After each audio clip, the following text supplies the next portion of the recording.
Salut à tous, c'est Mignou, j'espère que tout très bien. Aujourd'hui, une vidéo tout simplement, on va se retrouver pour ce fameux avant-match de la deuxième journée de la CAN, justement opposant la Côte d'Ivoire au Nigeria. Bien sûr, ce sera un très gros match qui nous attend.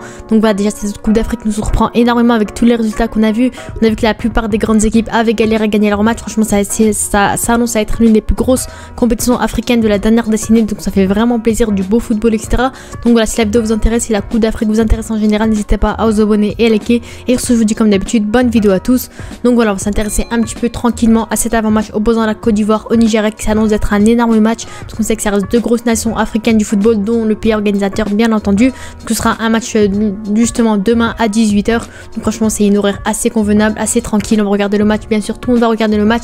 Le pays organisateur qui nous avait surpris justement face à la Guinée-Bissau avec un 2-0 et qui, j'espère, va encore une fois nous surprendre face au Nigeria justement. Donc bien sûr, comme vous le savez, ce sera un match impérativement à gagner et qui va bien sûr assurer leur qualification pour la suite de la compétition. Donc voilà, s'ils gagnent encore une fois ce match-là, pour le dernier match, ça va être un match assez tranquille, peu importe s'ils gagnent ou s'ils perdent, ils vont être qualifiés pour la suite de la compétition. Donc, franchement, c'est là où il faudra donner des artilleries lourdes, il faudra se donner à 100%. Et pour le dernier match, bien sûr, tester un maximum de jeunes joueurs, tout simplement. Donc voilà, si on voit un petit peu les news, franchement, là, cette fois-ci, ça reste des news assez positives. On a le retour de Sébastien Haller et Adjingra qui feront leur retour dans le groupe de la Côte d'Ivoire, tout simplement, qui pourront jouer ces prochains matchs, tout simplement. Ça fait vraiment plaisir. Deux grands jeunes joueurs, deux grands attaquants qui pourront enfin remontrer leur preuve avec cette équipe de la Côte d'Ivoire. Sébastien Haller, on est habitué d'un côté, et de l'autre côté, Adjingra, j'ai hâte de le retrouver, tout simplement. On parle maintenant de la forme actuelle de la Côte d'Ivoire. Donc comme vous savez, ils ont gagné leur dernier match contre la Guinée-Bissau 2-0 avec une excellente performance, une masterclass de Seko Fofana, pour ceux qui s'en souviennent, avec d'autres joueurs assez intéressants comme Jérémy Boga qui avait montré de très belles choses aussi.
Gauche qui avait montré de très belles choses, qui étaient très intéressantes, notamment qui franchement pour moi il n'y avait aucun débat là-dessus. Crasso en pointe qui a monté de beaucoup de déchets, qui a été compliqué. On a vu que franchement il était sous stress, etc.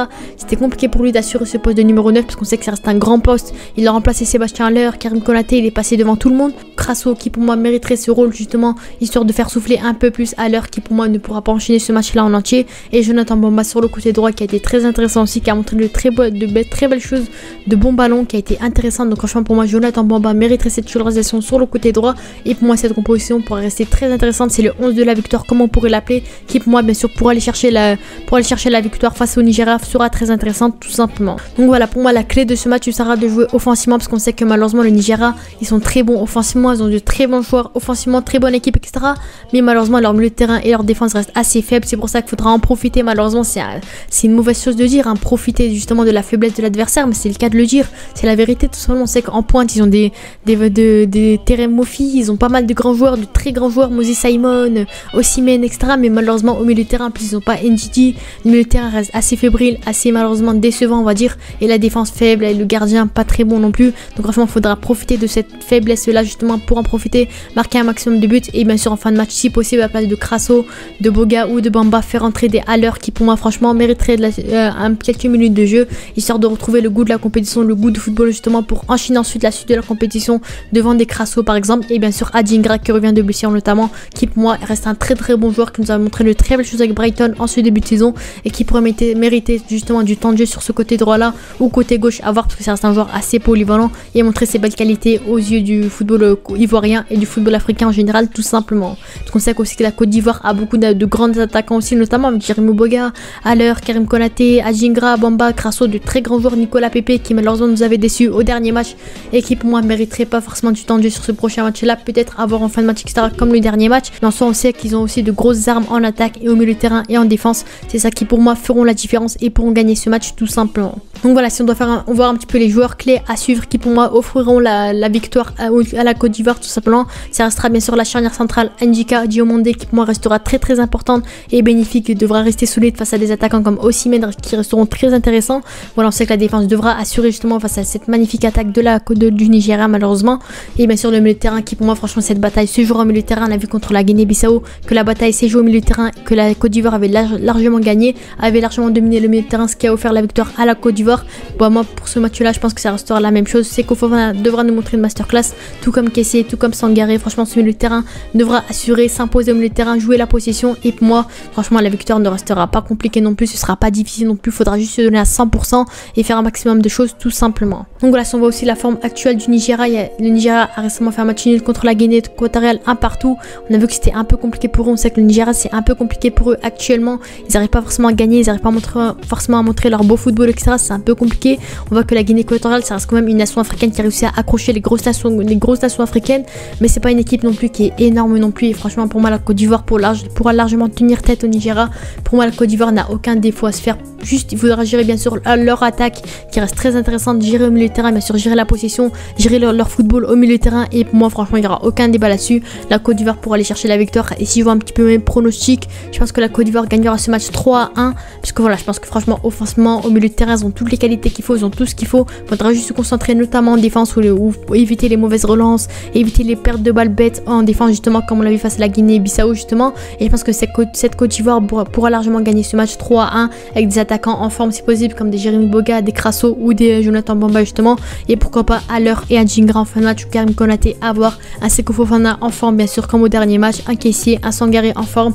Et je pense que la Côte d'Ivoire n'aura aucun défaut, aucune difficulté à gagner ce match, tout simplement. Et peut-être que je verrai peut-être un but du Nigeria, justement, peut-être de Osimhen ou de Moses Simon ou peu importe, parce que voilà, on sait que cette défense reste assez fébrile en face à des attaquants comme ceux-ci qui restent très intéressants. J'espère que la Côte d'Ivoire n'encaissera pas de but, bien sûr, et je pense que franchement, sans aucun débat, la Côte d'Ivoire pourra gagner ce match, j'espère, pour ensuite. Voilà, on sait qu'ils ont tout ce qu'il faut, ils ont toutes les qualités qu'il faut, et je pense que ce match restera très intéressant. Je pense qu'ils se donneront à 100% sur ce match-là, histoire d'être tranquille sur le prochain match où il faudra faire jouer un maximum de jeunes joueurs. Et voilà, sur ce, n'hésitez pas à vous abonner et liker. Peut-être qu'on se retrouvera pour le débrief, c'est pas forcément sûr parce que c'est un peu compliqué. J'enchaîne les vidéos, les avant-matchs pour quasiment tous les matchs à voir pour le débrief, mais en tout cas je vous fais cet avant-match pour vous dire que la Côte d'Ivoire, pour moi, il n'y aura aucun complexe, devra se donner à 100% sur ce prochain match. C'était Mio, on dit à la prochaine, n'hésitez pas à vous abonner et liker. Ciao.